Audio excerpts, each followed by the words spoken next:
আসসালামু আলাইকুম। Stock analyst বিডির YouTube channel এবং ফেসবুক পেজে নতুন ভিডিওতে স্বাগতম জানাই। আজকে 5ই জানুয়ারি সোমবার। এই সপ্তাহে আর 3 কর্মদিবস ট্রেড রয়েছে, 6, 7 এবং 8 তারিখ। ঢাকা স্টক এক্সচেঞ্জের আজকের সার্বিক বিষয় পর্যালোচনা করব এবং আগামীকাল মার্কেটের ট্রেড কেমন হতে পারে বা ইন্ডেক্সের অবস্থান কি হতে পারে সে নিয়ে কথা বলবো ইনশাল্লাহ। মার্কেটের যে প্রাণ ট্রেড ভ্যালু আজকে 485 কোটি টাকা আছে, কিন্তু ব্যাংকিং সেক্টরের ওই ধরনের একটা অগ্রগতি দেখা যায়নি এবং ইন্ডেক্স 10 পয়েন্টেরও বেশি কারেকশন হয়েছে। আপনারা দেখেছেন 143টা কোম্পানির দাম বেড়েছে, 187টা কোম্পানির দাম কমেছে। মার্কেটে যেই একটু বাড়া শুরু করে তখনই কিন্তু ডিএসসি নানান ঝামেলা শুরু করে দেয়। দেখেন মার্কেটটা নতুন বছর একটু বাড়া শুরু করলো, ঠিক সেই টাইমেই 9টা কোম্পানিকে জেরে পাঠিয়ে দিল। জেটে পাঠিয়ে কোম্পানিকে যে দিল তাতে লাভটা কার হলো? তা তো বিনিয়োগকারীদেরই লস হলো। বরঞ্চ কোম্পানির যারা মালিক পক্ষ আছে, ডিরেক্টর আছে, তাদেরকে কল করে তাদেরকে ডেকে কেন ডিভিডেন্ড দেওয়া হচ্ছে না এগুলো কিন্তু বা একটা শোকজ করা উচিত ছিল। সেইটা না করে বিনিয়োগকারীদের শাস্তি দেওয়া হচ্ছে, যে এইটা আসলেই মেনে নেওয়া যায় না। সংস্কার বলে যেই সংস্কার করা হচ্ছে, জরিমানা করা হচ্ছে, আসলে বিনিয়োগকারীদের পক্ষে কোনো কথাই বলা হচ্ছে না। অ্যাকচুয়াল উচিত ছিল প্রত্যেকটা কোম্পানির ডিরেক্টর এবং মালিক পক্ষকে কল করা এবং সরাসরি জনগণের সাথে বা শেয়ার হোল্ডারের সাথে একটা কনফারেন্স করে দেওয়া যে কেন এরকম প্রবলেম হচ্ছে, তারা কেন এরকম করতেছে, ডিভিডেন্ড ঠিক মতো দিচ্ছে না, ইপিএস ঠিক মতো দিচ্ছে না।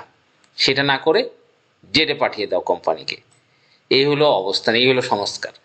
যাই হোক, রাশেদ মাকসুদের অদক্ষতার জন্য আজকে এই অবস্থা। তিনি যদি বুঝমান হতেন বা এই বিষয়গুলো যদি ক্লিয়ার কনসেপ্ট থাকতো তাহলে কিন্তু এই বিষয়গুলো হতো না। আমরা যেই 9টি কোম্পানিকে জেড ক্যাটাগরিতে দেখছি পাঠিয়ে দিয়েছে, সেটা গতকালও বামে হল্ট ছিল, 10% ডাউন হয়েছে, আজকেও ডাউন হয়েছে। আগামীকাল আগামীকাল সব কিছুর বিবেচনা আগামীকাল ইনশাল্লাহ বায়ার পাওয়া যাবে, আগামীকাল বায়ার আসবে। কিন্তু এই বায়ার আসলে যারা কিনবে বা বামে হল্টে যারা কিনবে বা হচ্ছে তার উপরে একটু উঠবে, প্রাইস উঠবে, এই মুহূর্তে এই স্টকগুলো সাইডওয়েজ মুভমেন্টে থাকবে। সাইডওয়েজ কিনলে যে আহামরি প্রফিট হবে ব্যাপারটা তা নয়, কারণ এই সাইডওয়েজ মুভমেন্টে এমন না যে কাল পরের দিন থেকে বেড়ে যাবে। ট্রেড হবে এবং এই স্টকগুলোর মূলত যেদিন এজিএম এর ডেট আসবে বা হাইকোর্টের এই প্রবলেমের সলিউশন আসবে তখনই কিন্তু আবার ডানে হল্টেড হওয়া শুরু হবে, 3-4টা হল্ট বা পূর্বের অবস্থানে তারা ফিরে যাবে। কিন্তু সেই পর্যন্ত অপেক্ষা করতে হবে, কিছু করার নেই। আর যারা লস অনেক হয়েছে সেল নেটিং করতে পারেন, সেল নেটিং করেও কিছু পয়সা ইনকাম করা যায়। উপরে সেল করলেন, আবার সেই ভলিউম সেই অ্যামাউন্টটা আপনি নিচে আবার বাই করলেন, এই হচ্ছে বিষয়। তা যাই হোক, এই পরিস্থিতিগুলো আমাদেরকে লক্ষ্য রাখতে হবে। নিউজের প্রত্যেক সময় যে কোম্পানি এজিএম ঠিকমতো করছে কিনা বছরের শেষে এটা খেয়াল রাখতে হবে। ঢাকা স্টক এক্সচেঞ্জের আজকের যে আপডেট, ট্রেড ভ্যালু সার্বিক বিবেচনায় ট্রেড ভ্যালু পজিটিভ অবস্থানেই রয়েছে, যদিও একটা আতঙ্ক ছিল, আরও ফেসবুকে বিভিন্ন গুজব, আরও কিছু কোম্পানি জেতে যাবে এই ধরনের কিছু নিউজ টিউজ দিয়ে, মোটামুটি তারপরও ট্রেড ভ্যালু কিন্তু 485 কোটি বা 500 কোটির কাছাকাছি। এবং ইন্ডেক্সের ক্যান্ডেলের যে মুভমেন্ট আমরা দেখতে পাচ্ছি, পরপর 2 দিন আপ হয়ে আজকের ক্যান্ডেলের যে অবস্থান সেই হিসাবে বলে আগামীকাল একটা আপ ট্রেন্ড ক্যান্ডেল পাওয়া যাবে। কারণ যেই 9টা কোম্পানি বামে হল্ট হয়েছে ওগুলোর বায়ার আসবে এবং বায়ার আসার পরে কিন্তু একটা আপ ট্রেন্ড যাবে মার্কেট, আমরা আশা করছি ইনশাল্লাহ। এবং মার্কেটের এই মুহূর্তে রেজিস্ট্যান্স লেভেল বা সর্বোচ্চ 5150 এই মুহূর্তে, এবং সামনের যে রেজিস্ট্যান্স লেভেল আছে 5025, আশা করি সেটা ব্রেকআউট করে ফেলবে কিছুদিনের ভিতরে ইনশাল্লাহ। তা যাই হোক, যারা রেগুলার আপডেট পেতে চান, অনেকেই আছেন আমার চ্যানেলে আজকে প্রথম ভিডিও দেখছেন, কিন্তু আমার চ্যানেলে অলরেডি 346টি ভিডিও অলরেডি পাবলিশ হয়েছে, 21400 জনের পরিবার।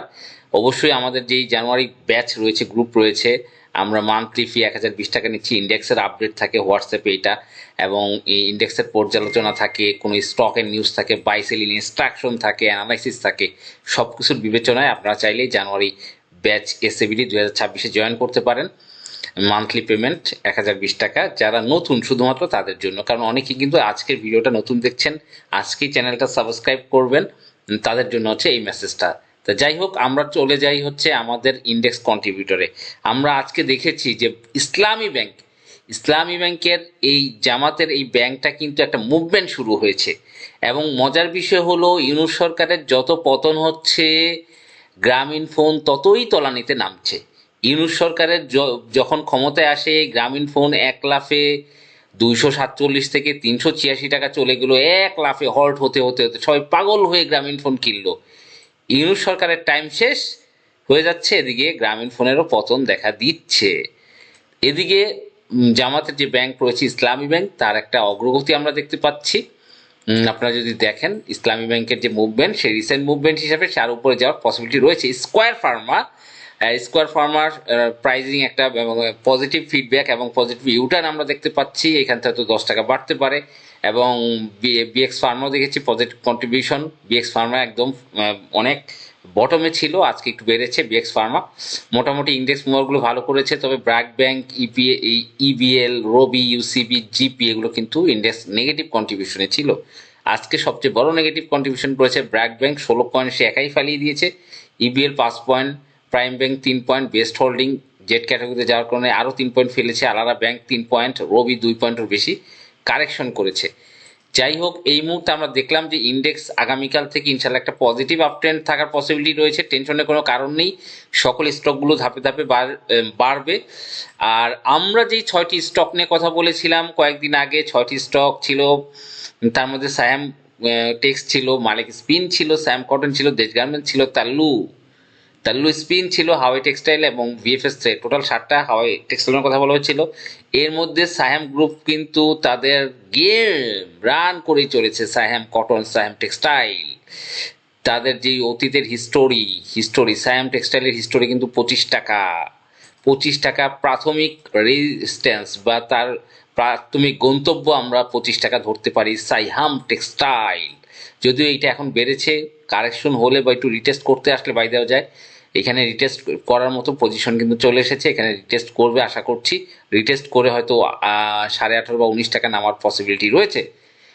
রিটেস্ট পয়েন্টগুলো হতে ইম্পর্টেন্ট, তবে একটা উত্থানে থাকলে ভালো উত্থান হয়। অনেকদিন ধরে স্যাম কটনও ভালো করছে, মালিক স্পিনের কথা বলা হয়েছিল, দেশ গার্মেন্টস ঘাপটি মেরে বসে আছে, স্মার্ট মানি যে কোনো সময় একটা আপ ট্রেন্ড আমরা হয়তো দেখবো দেশ গার্মেন্টস। তাল্লু স্পিনিং নিয়ে বলা কিছু নয়, এটা গন্তব্য অনেক দূর। এরপর ভিএফএস থ্রেড জেড ক্যাটাগরি, তারপরেও এটা কিন্তু মোটামুটি ইউটার্ন করার চেষ্টা করছে। এই স্টকগুলো ছিল আমাদের রিসেন্ট আলোচনায়, এবং আমি বারবার আপনাদেরকে বলে আসি আলহাজ টেক্সটাইল, এই আলহাজ টেক্সটাইল কিন্তু ভোগাবে। এই যে ধরেন এই ধরনের একটা ক্যান্ডেল, এই ধরনের একটা বুলিশ ক্যান্ডেল তৈরি করা কিন্তু খুব ইজি। দেখেন তার ওপেনিং ট্রেড হয়তো করছে একদম নিচে।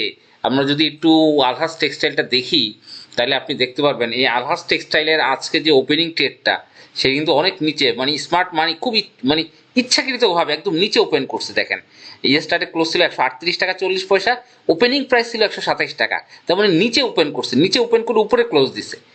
এমনি প্রাইস 4 টাকা 40 পয়সা নাই, কিন্তু আমাদের ক্যান্ডেল প্যাটার্নে দেখেন একটা ঘাপটি, মানে ইচ্ছাকৃতভাবে এই ধরনের ক্যান্ডেল তৈরি করে এরা, এই গ্রিন ক্যান্ডেল তৈরি করবে। মার্কেট মানে প্রাইস কারেকশন হবে কিন্তু ক্যান্ডেল হবে পজিটিভ, কারণ ওপেনিং প্রাইসটা আমার নিচে, ক্লোজিং প্রাইসটা উপরে, এই জন্য ক্যান্ডেল সবুজ।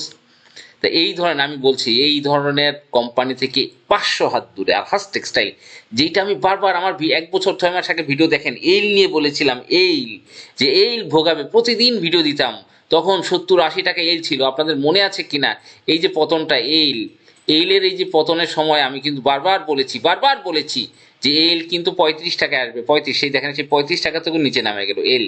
আমি আপনাদেরকে বারবার যে সকল স্টক নিয়ে সতর্ক করেছি যে স্মার্ট মানি ফিডিং এলের কমপ্লিট, এখন কিন্তু তারা কোম্পানি কি করছে, ফিডিং দেওয়া শেষ, এখন কোনো ডিভিডেন্ড দেয় না, কোম্পানি চলে গেছে জেডে। এই যে আমি খান ব্রাদার্সের কথা কিন্তু বারবার বলছি যে ক্যাটাগরি চেঞ্জ করে এই ক্যাটাগরি আসবে, তারপর যাই হোক এটা কিন্তু একটা বড় ফিডিং হয়ে গেছে, আবার এটা কিন্তু আলটিমেটলি 8 টাকায় আসবে, আলটিমেটলি এর গন্তব্য হয়তো 1 বছর লাগতে পারে। আপনাদেরকে ওরিয়ন ইনফিউশনের কথা বারবার সতর্ক করে বলছি, ওরিয়ন ইনফিউশন একই অবস্থা।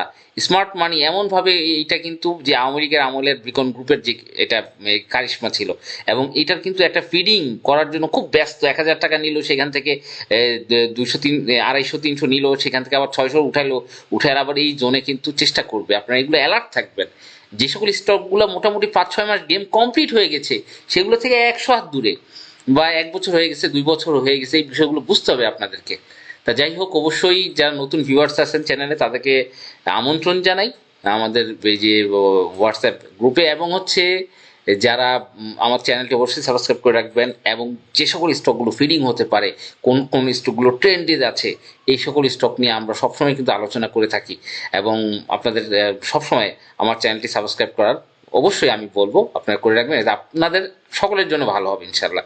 ধন্যবাদ। আসসালামু আলাইকুম।